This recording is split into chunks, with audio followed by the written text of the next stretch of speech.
My name is Megan Haverkorn. I majored in business management, focused in entrepreneurship and philanthropy, and I graduated December of 2017. I work on the logistics part of the interview process, so that's a lot of what interviews look like, who they're meeting, who candidates are meeting with, how we hire, things like that. So I work on the operations side of the whole hiring process.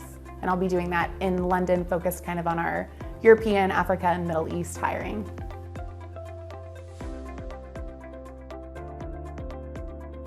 I think the experience to be in a small class and know your faculty really well is unparalleled. I mean, the number of teachers that I had dinner at their house before I graduated is probably more than 10.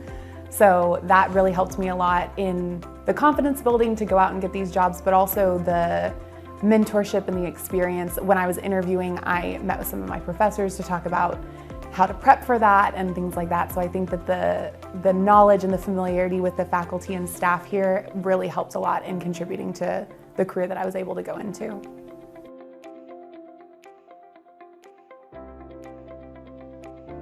Probably 2 months before I interviewed for the job, I happened to be out there on the Griggs Center study abroad trip going to the Bay Area and visiting lots of different startups, and I visited Google while I was there. So I don't know that I would have considered living there before, but I just visited and then they reached out and I decided to interview. So I think that a lot of the experience that I was able to speak to while I was here at Google, some of my international experience doing study abroad in Oxford while I was here, and other things really helped me have passionate and key points that I could talk about in the interview process, and I think that probably helped make a difference.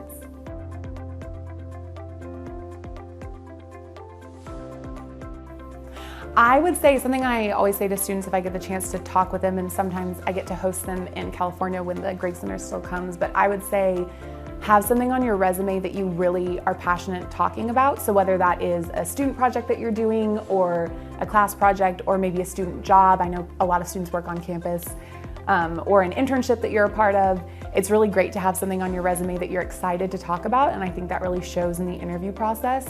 So if you don't have one of those, look for one. They exist all over the place, and it doesn't have to be gigantic. It can be something small that you're working on, but area that you're really excited about or a project that you're really excited about.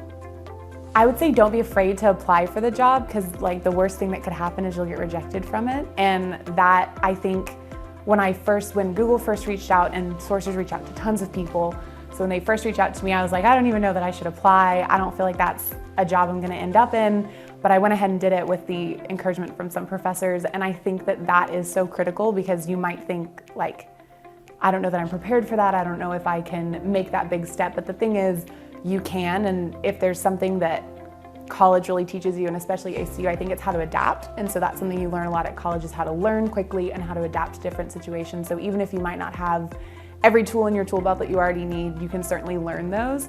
So don't be afraid to go out and chase that crazy dream job, because it might work out. It did for me.